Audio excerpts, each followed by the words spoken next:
This summer, I went to Italy for what turned out to be a 3-week trip with a friend of mine from college. It was really a good experience. I've never been out of the country before, and for years I wanted to go. I had always wanted to go on exchange when I was in college, but I couldn't afford it.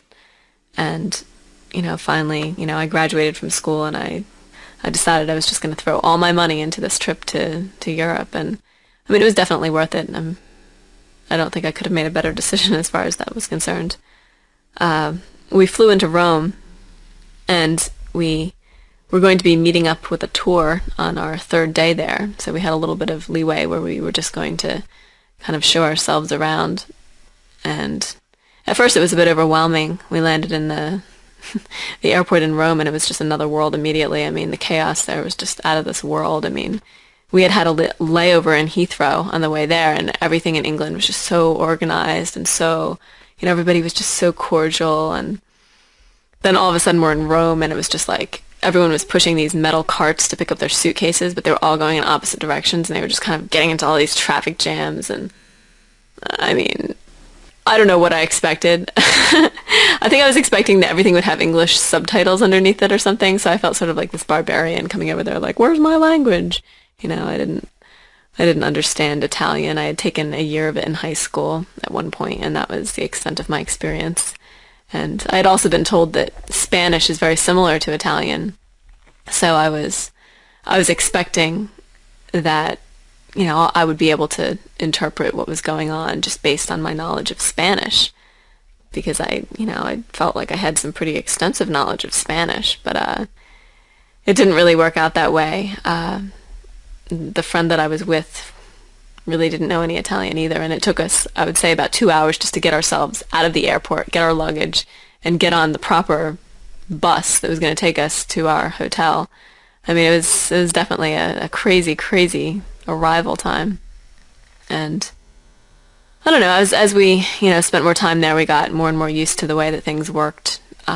We had a big hassle with public transportation on our first day, where we decided to take a bus into town, and we didn't know when to get off the bus. Again, I don't know what we were expecting. I guess we were expecting somebody to hold up an English sign and say, Debbie and Christine, you can get off the bus now. But of course, that didn't happen. And we ended up just riding around on this bus endlessly, and we kept trying to ask people questions and in broken Spanish/English Italian, and it wasn't turning out too well for us. Finally, we ran into an exchange student, and he helped us. He got us off the bus at the right stop and pointed us in the proper direction. But it was really, really quite chaotic. And of course, Rome is a really, really manic city. I mean, and just the traffic is completely insane.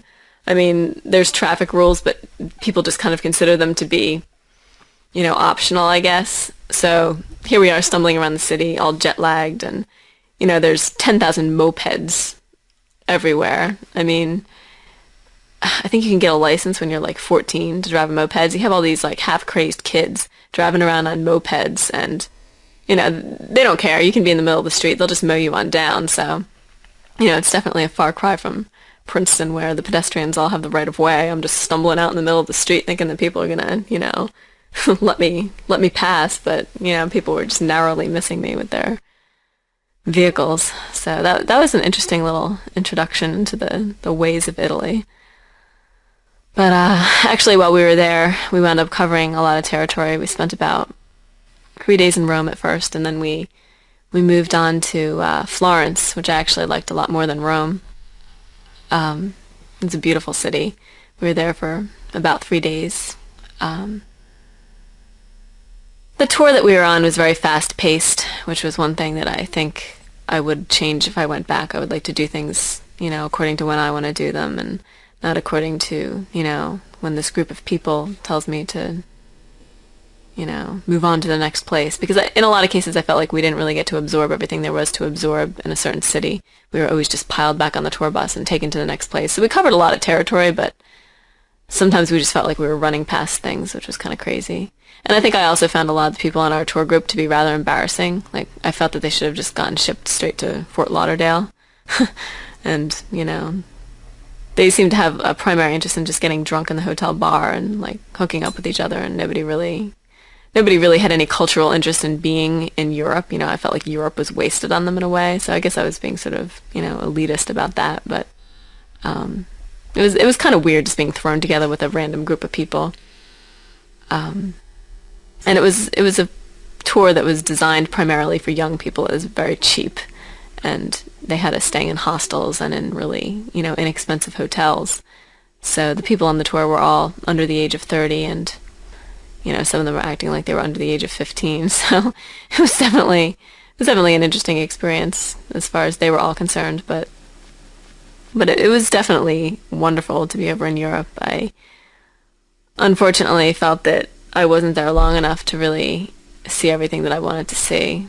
I mean, I think that it was just long enough for me to feel like, okay, now I'm ready to stay. Now I was really settled in, and then it was like, okay, time to load yourself back on the plane and go back home. So that was a little frustrating for me.